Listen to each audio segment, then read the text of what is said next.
Good evening students. आज हम triangle का पार्ट 2 करेंगे और हम करेंगे इसमें कॉन्ग्रुएंस ऑफ ट्राइंगल्स। तो सबसे पहले हम जानते हैं कॉन्ग्रुएंट क्या होता है। कॉन्ग्रुएंट माने क्या होता है? Exact copy. एग्जैक्ट कॉपी किसी भी फिगर की एग्जैक्ट कॉपी को हम कॉन्ग्रुएंट कहते हैं। यानी कि कॉन्ग्रुएंट मतलब इक्वल इन ऑल रेस्पेक्ट, या figures whose shape and size both are same, तो उसे हम क्या कहते हैं? कॉन्ग्रुएंट कहते हैं। ठीक है। अब कॉन्ग्रुएंस क्या होता है? The relation of two objects being congruent, उसे हम क्या कहते हैं? कॉन्ग्रुएंस। ठीक है। आपको ये भी समझ में आ गया होगा, कॉन्ग्रुएंट समझ में आ गया। एग्जैक्ट कॉपी, एग्जैक्ट कॉपी, बस इतना याद रखो। एग्जैक्ट कॉपी यानी कि शेप और साइज क्या होगा? सेम होगा। यानी कि कॉन्ग्रुएंट का मतलब कि यदि आप उसको सुपर पोजिशन करोगे, एक दूसरे के ऊपर रखोगे, तो वो पूरा के पूरा कवर कर लेंगे फिगर एक दूसरे को। तो उससे क्या होगा कि वो एग्जैक्ट शेप साइज सब कुछ उसका क्या है? कॉन्ग्रुएंट है, सेम है। तो उसे कहते हैं हम कॉन्ग्रुएंट। ठीक है। अब कॉन्ग्रुएंस हम यूज़ कैसे करते हैं? हम कॉन्ग्रुएंस प्लेन फिगर्स में यूज़ करते हैं, लेकिन हम उसे 3D में भी यूज़ कर सकते हैं। ठीक है। 3 डायमेंशन शेप्स में भी हम कॉन्ग्रुएंस का यूज़ कर सकते हैं। ठीक है। अब हम पढ़ते हैं कॉन्ग्रुएंस अमोंग लाइन सेगमेंट। क्योंकि ट्राइंगल बनने के लिए क्या क्या चाहिए? ट्राइंगल की डेफिनेशन क्या है? A closed figure found by 3 intersecting lines is called triangle. यानी कि 3 इंटरसेक्टिंग लाइंस से ट्राइंगल बनता है। तो ट्राइंगल के अंदर क्या क्या होता है? लाइन से बनता है तो लाइन सेगमेंट होंगी, एंगल्स होंगे और वर्टिसेस होंगे। तो हम सबसे पहले जानते हैं कॉन्ग्रुएंस अमोंग लाइन सेगमेंट, फिर जानेंगे कॉन्ग्रुएंस अमोंग एंगल्स, और फिर आएंगे हम ट्राइंगल पर। ठीक है। तो हम सबसे पहले जानते हैं कॉन्ग्रुएंस अमोंग लाइन सेगमेंट। अब आपको पता है कॉन्ग्रुएंस कैसे होगा लाइन सेगमेंट का? आप कहोगे कि दो लाइन, उनकी लेंथ क्या हो? बराबर हो जाए तो वो क्या हो जाएंगी? कॉन्ग्रुएंस हो जाएंगी। तो इस वाले में आपको दिख रहा है ए बी बराबर बराबर सी डी है।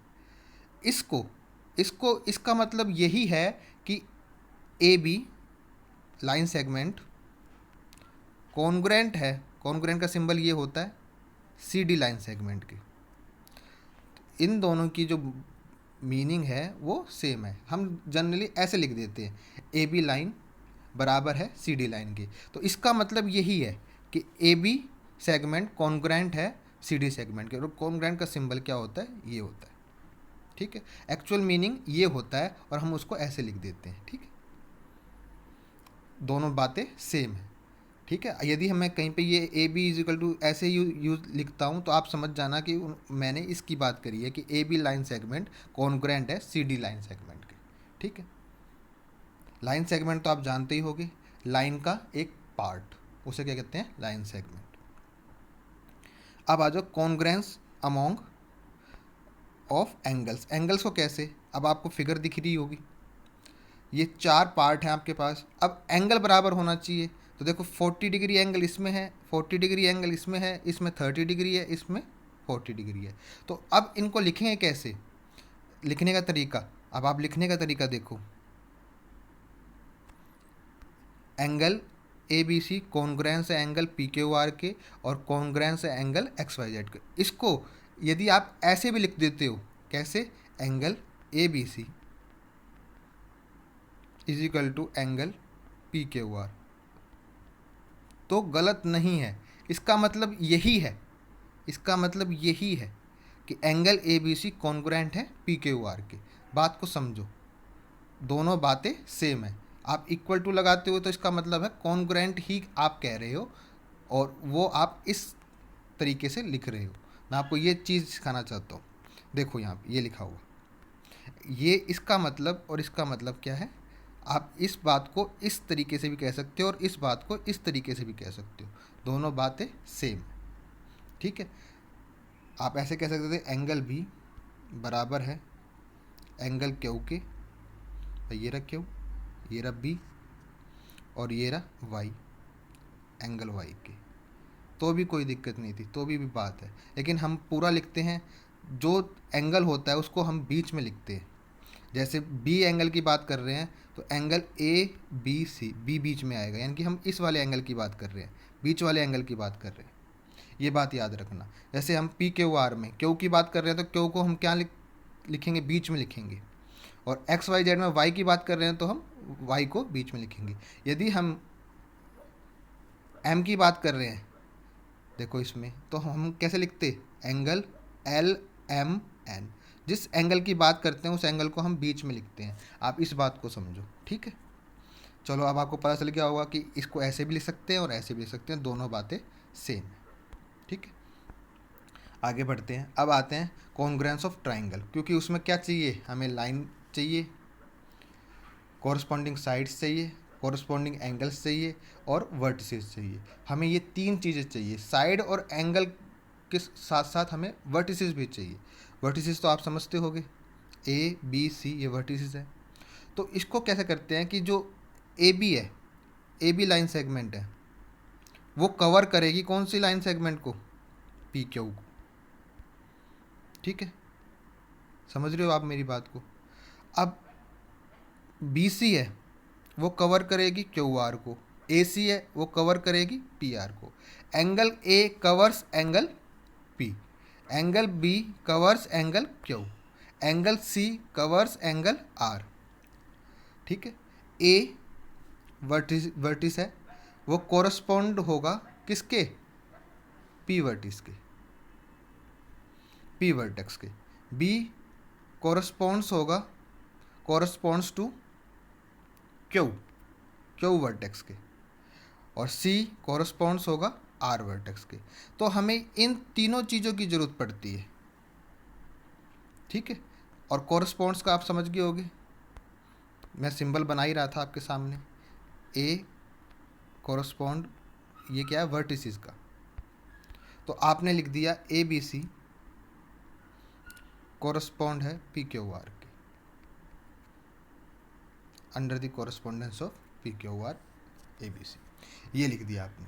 अब इसको मैं कॉन्ग्रुएंट में लिखूंगा तो कैसे लिखूंगा, ट्राइंगल ए बी सी, समझना बात को, कॉन्ग्रुएंट है ट्राइंगल पी क्यू आर को। यदि मैं इसको ऐसे लिखता हूं तो सही लिखा है, आप समझो, ए सी बी कॉन्ग्रुएंट है ट्राइंगल पी क्यू आर के, ये सही लिखा है हमने। इसको देखकर ये सब कुछ आपको जो दिखा हुआ है, आपने ये वाली चीज़ आपने बिल्कुल सही लिखी है, क्योंकि एक किसको कोरस्पॉन्ड कर रहा है, पी को, बी क्यू को, समझो, और सी आर को। लेकिन इसमें ए किसको कर रहा है, पी को, सही है चलो। सी किसको कर रहा है, क्यू को, नहीं, सी किसको कर रहा है, आर को कर रहा है। यानी कि ये जो नीचे वाला हमने लिखा है ए सी बी कॉन्ग्रुएंट है पी क्यू आर, ये हमने गलत लिखा है, इस बात को समझो आप। जो जिसको कोरस्पॉन्ड करता है वो उसी के साथ लिखा जाता है। जैसे यहाँ पे फर्स्ट पे ए लिखा है तो वहाँ पे जो ए किसको जिसको कोरस्पॉन्ड कर रहा होगा वो पहली पोजीशन पे आएगा। वो किसको कर रहा है, पी को कर रहा है, देखो ये लिखा हुआ पी। तो ये लिखना ठीक है, लेकिन ये लिखना गलत है। क्वेश्चन पूछा जाता है, आपको 4 तरीके से दे दिया जाएगा और कहेगा कि बताओ under the correspondence of A B C P Q R, और बताओ इसमें से कौन सा लिखना सही है। तो आपको ऐसे ऑप्शन बना देगा 4, और आपको कहेगा कौन सा सही है, तो आप कहोगे कि आप देखोगे कोरस्पॉन्डेंस किस किस के बीच में दे रखा है, तो उसके अकॉर्डिंग आप ठीक लिखोगे, ठीक है। आप समझ गए होगे ये गलत क्यों है, ठीक है। मेरा काम था आपको समझाना, आप समझ गए होगे ईजिली। अब जब congruent triangle corresponds part are equal होते हैं तो उसको सीपीसीटी कहते हैं, सीपीसीटी। सीपीसीटी क्या होता है, corresponding part of congruent triangle, इस चीज़ को याद रखो, सीपीसीटी, ठीक है। आइए अब कुछ एग्जाम्पल कर लेते हैं और आपको मैं समझाता हूँ कोरस्पॉन्डेंस क्या होता है, ठीक है। अब चीज़ों को समझिए आप। In if triangle A B C congruent है ट्राइंगल एफ ई डी के, यानी कि ए किससे है, एफ से है, बी किससे है, ई से है, और सी किससे है, डी से कोरस्पॉन्ड है, क्योंकि दे रखा है A B C correspond F E D. Right all the corresponding congruent part of the triangle, यानी कि एंगल ए किसके साथ बनाएगा, इक्वल होगा, देखो ये एफ के साथ, एंगल एफ के साथ, मैं आपको लिख के दिखा रहा हूँ, ठीक है, समझ रहे हो मेरी बात को। एंगल बी ई के साथ लिखा हुआ है, ये इसके साथ ए बी क्या है, एफ ई के साथ, पहले दो ले लो इसमें भी, एफ ई, यहाँ से लिखोगे आप, ये कोरस्पॉन्डिंग की दे रखी है ना यहाँ से, तो ये कितने बन जाएंगे, टोटल 6 बन जाएंगे, 3 साइड के और 3 एंगल के, ठीक है। और आपको कॉन्ग्रुएंट प्रूव करने के लिए मिनिमम 3 चाहिए होती हैं, मिनिमम 3 चाहिए होती हैं, इनमें से कितनी चाहिए होती हैं, 3, और वो भी पर्टिकुलर 3 चाहिए होती है। मैं आपको कह दूं ए, आप कहोगे कॉन्ग्रुएंट, आपने कहा कि मिनिमम 3 चाहिए, तो ये कॉन्ग्रुएंट नहीं होंगे, आगे मैं रीज़न भी बताऊंगा क्यों नहीं होंगे। मिनिमम 3 चाहिए लेकिन पर्टिकुलर चाहिए, और वो पर्टिकुलर क्या है, क्राइटेरिया है किसको, कॉन्ग्रुएंट, 2 ट्राइंगल्स को कॉन्ग्रुएंट प्रूव करने का क्राइटेरिया। कितने वेज हैं आपके पास कि कॉन्ग्रुएंट आप ट्राइंगल्स को प्रूव कर सको, तो वो भी हम धीरे धीरे पढ़ेंगे। अब अगला एग्जांपल देखो, if triangle D E F congruent है ट्राइंगल बी सी ए के, right the part of triangle B C A that correspond to angle E. Angle E यहाँ पे देखो, एंगल ई, और यहाँ पे दूसरे नंबर पे क्या है, सी है, यानी कि एंगल ई किसको करे, कॉरस्पॉन्ड करेगा, एंगल सी को। अब ई एफ की बात हो रही है, यहाँ पे देखो ई एफ लास्ट के 2, तो यहाँ से सी ए ले लो, लास्ट के 2 सी ए को कॉरस्पॉन्ड करेगा। एंगल एफ यहाँ पे एंगल एफ देखो कहाँ पे है, सबसे लास्ट वाला, तो यहाँ पे लास्ट वाले में क्या है, ए है, तो एंगल ए को करेगा कॉरस्पॉन्ड। बात को समझो, अब ये कह रहा है बी डी एफ मतलब ये हो रही है, तो यहाँ से भी ये उठाओ बी ए, तो बी ए को करेगा, सेम पोजीशन से सेम चीज़ को उठाओ, उसको कोरस्पॉन्ड करेगा, उसको कवर करेगा। एंगल है तो कवर्स करेगा, और वर्टिस है तो कोरस्पॉन्ड्स करेगा, ठीक। अब नेक्स्ट क्वेश्चन देखो, give any 2 real life example for congruent shape. कोई से भी 2 एग्जाम्पल ले लो, मैंने इसका सॉल्यूशन आपको नहीं दिया, क्यों नहीं दिया, बहुत एग्जाम्पल है। जैसे मैं आपको एग्जाम्पल देता हूँ, आप फोटो खिंचवाने जाते हो, 2 copies of your photograph of the same size, same photo के सेम साइज़ के बनवा लो 2 कॉपी, क्या होगी, कॉन्ग्रुएंट होंगी। Biscuits of the same packet, same packet के बिस्किट कैसे होते हैं, कॉन्ग्रुएंट होते हैं। 2 bangles of the same size, 2 bangles मतलब चूड़ियाँ ले लो सेम साइज़ की, तो क्या होंगी, कॉन्ग्रुएंट होंगी। 2 ATM cards issued by the same bank, 2 ATM cards issued by the same bank, क्या होंगे, सेम होंगे बिल्कुल, एग्जैक्ट शेप और साइज से, तो वो क्या होंगे, कॉन्ग्रुएंट होंगे। Placing a 1 rupee coin on another minted in the same year, same year से में बने होंगे, वो क्या होंगे, कॉन्ग्रुएंट होंगे। तो मैंने आपको बहुत सारे एग्जाम्पल दे दिए कॉन्ग्रुएंट के, और रियल लाइफ में 2 एग्जाम्पल देने थे, मैंने आपको बहुत सारे दे दिए। तो आप कोई से भी 2 एग्जाम्पल सोच सकते हो, और भी बहुत एग्जाम्पल हैं, आप सोचिए और आप 2 कोई से भी एग्जाम्पल रियल लाइफ के लिख सकते हो, ठीक है। अब पढ़ते हैं क्राइटेरिया। क्राइटेरिया क्या है कॉन्ग्रुएंस ऑफ ट्राइंगल के लिए, सबसे पहले है SAS क्राइटेरिया। SAS का मतलब क्या है कि साइड, एंगल, साइड, यानी कि जो एंगल होगा वो इंक्लूडेड एंगल होगा। इंक्लूडेड एंगल मतलब 2 साइड के बीच वाला एंगल, 2 साइड के बीच वाला एंगल इंक्लूडेड एंगल हम लेंगे, और वो क्या होंगे, कॉन्ग्रुएंट होंगे। देखिए मैं आपको शो कर रहा हूँ, 2 साइड ली, एक 4, देखो इसमें भी 4 है, कोई सी भी 2 साइड ले लो, लेकिन जो एंगल होगा वो क्या होगा, इंक्लूडेड एंगल होगा, इंक्लूडेड एंगल। तो क्या हो गए, ये दो ट्राइंगल क्या हो जाएंगे, कॉन्ग्रुएंट हो जाएंगे, कॉन्ग्रुएंट हो जाएंगे। ठीक, अब आप इसको लिखोगे कैसे वो भी बता देता हूँ मैं आपको। आप ऐसे लिखोगे बी ए बराबर है, बी ए लाइन सेगमेंट बराबर है क्यू पी के, एंगल बी बराबर है एंगल क्यू के, और बी सी बराबर है क्यू आर के। तो अब ये क्या हो गए, कॉन्ग्रुएंट को हिंदी में कहते हैं सर्वांग सम। तो ये क्या हो गए, दोनों ट्राइंगल कॉन्ग्रुएंट हो गए, कॉन्ग्रुएंट हो गए। बाय किस क्राइटेरिया से हुए हैं, by using S A S, S A S से हुए। ठीक है, तो एस ए एस में क्या होता है, साइड और उन दो साइडों के बीच का एंगल, उन दोनों साइडों के बीच का एंगल आपको लेना। यदि साइड वाला एंगल दे दिया तो वो कॉन्ग्रुएंट नहीं होंगे। देखिए S S congruence rules hold but not A S S और एस एस ए, क्योंकि इसमें क्या है, अंदर वाला एंगल नहीं है। अब ये कैसे नहीं होंगे मैं आपको समझाता हूँ। मैं दो साइड ले एक एंगल लेता हूँ, दो साइड लेता हूँ। ठीक है, आपको एग्जांपल समझाता हूँ।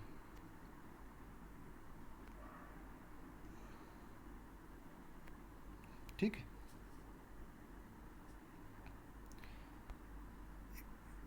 देखिए एक मैंने ये से लिया, ये मैंने ले लिया 30 डिग्री। ठीक है, और ये मैंने 5 ले लिया, आप 5 ले लो। अगली मैंने ट्राइंगल ली सेम एंगल के साथ 30 डिग्री, ये भी मैंने क्या ले लिया, 5 ले लिया। अब मेरे पास, मुझे अब बराबर लेना है तो मैं क्या करता हूँ, 4 ले लेता हूँ। यहाँ 4 ले लिया। अब मैं 4 इसको ऐसे भी तो ले सकता हूँ, 4 ले लिया। मेरे पास दो कंडीशन बनती है, या तो मैं 4 नीचे की तरफ ले लूँ या 4 मैं ऊपर की तरफ ले लूँ। तो अब देखिए आप, साइड साइड, लेकिन ये अब क्या है, इंक्लूडेड एंगल नहीं है। अब ये इंक्लूडेड एंगल नहीं है तो आप इसको रख के देखो, ये क्या है, ओवरलैप नहीं करेंगे, एक दूसरे को ढकेंगे नहीं, कवर नहीं करेंगे, एग्जैक्टली कवर नहीं करेंगे, सुपरपोजिशन नहीं होगी। तो इस केस में, इस केस में ये क्या है, कॉन्ग्रुएंट नहीं होंगे। तो आपको याद रखना है ए एस एस और एस एस ए कॉन्ग्रुएंट नहीं होते, एस ए एस कॉन्ग्रुएंट होता है। ये मैंने एग्जांपल यहाँ पे आपको दिखा भी, शो भी कर रखा है। ठीक है, देखो 4 4, लेकिन ये क्या, इंक्लूडेड एंगल होता तो कॉन्ग्रुएंट के चांस होते, कॉन्ग्रुएंट बनता। अब ये इंक्लूडेड एंगल नहीं है, साइड में एंगल है, तो कॉन्ग्रुएंट नहीं है। ठीक है, अब नेक्स्ट करते हैं criteria, A S A criteria. आप हल्का हल्का समझिए चीज़ों को। ए एस ए क्राइटेरिया, इसमें भी क्या होता है, दो एंगल और उनके बीच में इंक्लूडेड साइड। कौन सी साइड, इंक्लूडेड, बीच वाली साइड होनी चाहिए। तो देखिए दो एंगल और दो एंगल के बीच में इंक्लूडेड साइड, दो एंगल, दो एंगल के बीच में इंक्लूडेड साइड। तो ये क्या होंगे, ये दो ट्राइंगल कॉन्ग्रुएंट होंगे। इस बात को याद रखो। ये बात आपको समझ में आ गई होगी। आगे बढ़ते हैं। अब इस केस में, इस केस में, इस ए एस ए में, ए ए एस, क्या ये भी कॉन्ग्रुएंट होगा? आप कहोगे होगा कॉन्ग्रुएंट। क्यों होगा? अब मैं आपको रीज़न बताता हूँ ए ए एस क्यों कॉन्ग्रुएंट होगा। और इसमें देखो ये ए एस एस कॉन्ग्रुएंट नहीं हुआ था और एस एस ए नहीं हुआ था, लेकिन ये कॉन्ग्रुएंट हो रहा है एंगल वाले में। क्यों हो रहा है? अब मैं आपको रीज़न बताता हूँ क्यों हो रहा है। सपोज कीजिए मैं ट्राइंगल ले लेता हूँ, ये दो ट्राइंगल आपके सामने बनी हुई है, इसी में मैं आपको समझाता हूँ। ठीक है, ए ए एस। ठीक है, आप बात को समझो। अब मुझे ये बताओ, ये 60 है, ये 45 है, दोनों ट्राइंगल्स में 60 45 दो एंगल बराबर होंगे और वो इंक्लूडेड साइड नहीं होगी। कोई बात नहीं, हम उसको इंक्लूडेड साइड नहीं ले रहे अभी। ठीक है, तो ये साइड को थोड़ी देर के लिए भूल जाओ, 4 सेंटीमीटर को, इतना याद रखो। दो साइड, दो एंगल ले लिए, ये दो एंगल ले लिए। अब मुझे बताओ तीसरा एंगल क्या होगा। भाई तीसरा एंगल, यदि दो एंगल किसी भी ट्राइंगल में दो एंगल बराबर हो जाए तो तीसरा एंगल ऑटोमेटिकली बराबर हो जाता है, क्योंकि तीनों इंटीरियर एंगल्स का सम कितना होता है 180 डिग्री। तो तीसरा एंगल कैसे निकलेगा, 180 डिग्री में से ये दोनों एंगलों का सम माइनस करना पड़ेगा। तो 60 और 45 कितना हो गया 105। जब आप 105 माइनस करोगे 180 में से तो कितना बचेगा 75 बचेगा, और यहाँ पे भी 75 हो गया तीसरा एंगल। अब मुझे आप ये बताओ, यदि अब ये 4 सेंटीमीटर ले लो आप, आपको 75 और 60 दे दिया जाए, 75 और 60 दे दिया जाए, और यहाँ पे ये 4 दे दिया जाए, यहाँ पे ये 4 दे दिया जाए, या आप यहाँ 3 लेना चाहते हो यहाँ 3 ले लो। अब आप कोई सी भी साइड ले लो, दो एंगल कोई से भी ले लो, दो क्योंकि दोनों में बराबर रहेंगे वो दोनों एंगल, कोई से भी दो एंगल ले लो, उसमें बीच में अपनी आप साइड आ जाएगी, अपनी आप साइड आ जाएगी वो बीच में। देखो आप यदि आप ये 4 सेंटीमीटर यहाँ लेते हो तो देखो 45 और 60 से बनता है, या 3 सेंटीमीटर लेते हो तो 75 और 60, 75 और 60 देखो 3 बीच में फिर आ गया, आ गया बीच में। तो आप कोई सी भी चीज़ लेते हो वो बीच में आ जाएगी, इंक्लूडेड एंगल नहीं होगा तो साइड में एंगल हो जाएगा, बात तो सेम ही बनेगी। आई थिंक मेरे को आपको समझ में आया होगा मैं क्या कहना चाह रहा हूँ। तीनों एंगल बराबर हो गए। अब तीनों एंगल बराबर हो गए, अब ये 4 सेंटीमीटर यदि आप यहाँ मानते, सपोज करो यहाँ मानते, तो आप 75 45 ले लो ना एंगल, 75 45 ले लो, तो इसके बीच में 4 सेंटीमीटर दोनों में बनेगा कि नहीं बनेगा, तो वो ए एस ए ही तो बनेगा दोबारा से, यानी कि ये भी क्या होगा कॉन्ग्रुएंट होगा, ए ए एस। ये बात को याद रखो।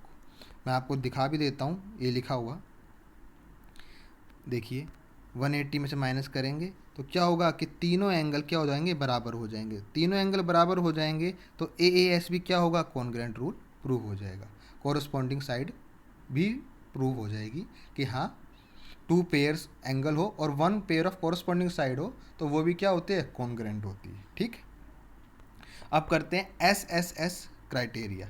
एस एस में क्या होना चाहिए, तीनों साइड बराबर होनी चाहिए। अब तीनों साइड बराबर होंगी तो वो क्या हो जाएगा कॉन्ग्रुएंट हो जाएगा। ये बात याद रखना, यदि तीनों एंगल बराबर दे दिए जाएं, ये तीनों साइड की बात थी, तीनों साइड हो गए तो कॉन्ग्रुएंट होगा। यदि तीनों एंगल बराबर दे दिए जाएं दोनों ट्राइंगल्स के तो क्या कॉन्ग्रुएंट प्रूव होगा, नहीं होगा। क्यों, ऐसे केस में सुनो, ऐसे केस में हम 2 ट्राइंगल्स बना सकते हैं, एक छोटी ट्राइंगल उसी एंगलों की, जैसे मैं यहाँ 50 यहाँ 60 ले लेता हूँ और अगला क्या ले लेता हूँ 70। ठीक है, तो इसी ट्राइंगल, यही ट्राइंगल इन्हीं एंगलों की एक बड़ी ट्राइंगल भी बनाई जा सकती है जिसके एंगल 50 60 70 ही हों। आप कर सकते हो क्रिएट, बड़ी ट्राइंगल इसी एंगल की बनाई जा सकती है, और क्योंकि कॉन्ग्रुएंट का क्या है एग्जैक्ट शेप एंड साइज होनी चाहिए। अब देखो ये इसका साइज देखिए क्या है छोटी है और ये क्या है बड़ी है, लेकिन तीनों एंगल क्या है दोनों में सेम है, तो ये कॉन्ग्रुएंट क्या होगा नहीं होगा भैया।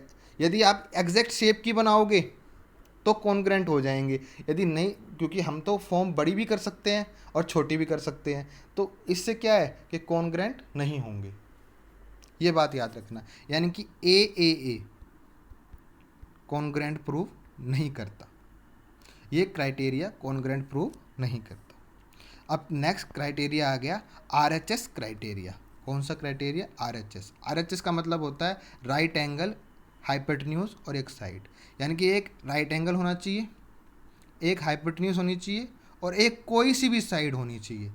यदि ये तीनों चीज़ हों तो वो क्या हो जाते हैं, दोनों ट्राइंगल कॉन्ग्रुएंट हो जाती है।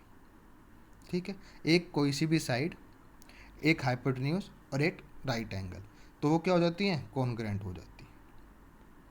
आई थिंक आपको समझ में आ गया होगा कॉन्ग्रुएंट क्या होते हैं और हमने क्या क्या किया है। अब मैं आपको एक क्विक रिवीजन दे देता हूँ कि कॉन्ग्रुएंट प्रूफ कौन से क्राइटेरिया से होता है, मैं लिख देता हूँ।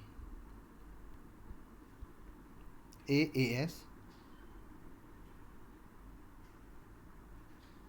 SAS, SSS, RHS, और एक और लिखना है मुझे, कौन सा लिखना है, ASA। देखो मैंने इसको साइड में इसलिए लिखा है, या तो इसको इसके अंदर रख लो या इसको इसके अंदर रख लो, बात दोनों की सेम है। तो आप इन ये चार आपके क्राइटेरिया हो गए किसके, कॉन्ग्रेंट। एक बार देख लीजिए। अब कॉन्ग्रेंट कौन से क्राइटेरिया नहीं होते वो भी लिख देते हैं। ए नहीं होते हैं, नहीं होते हैं, ठीक है। एस एस ये नहीं होते हैं, नहीं होते, ठीक है। ये क्राइटेरिया नहीं होते हैं, ठीक है। बस इतना याद रखो, ठीक। तो आई थिंक आपको सब कुछ समझ में आ गया होगा, क्राइटेरिया क्या होते हैं, कोरस्पॉन्ड का मतलब क्या होता है। तो आज के लिए इतना ही। Thank you.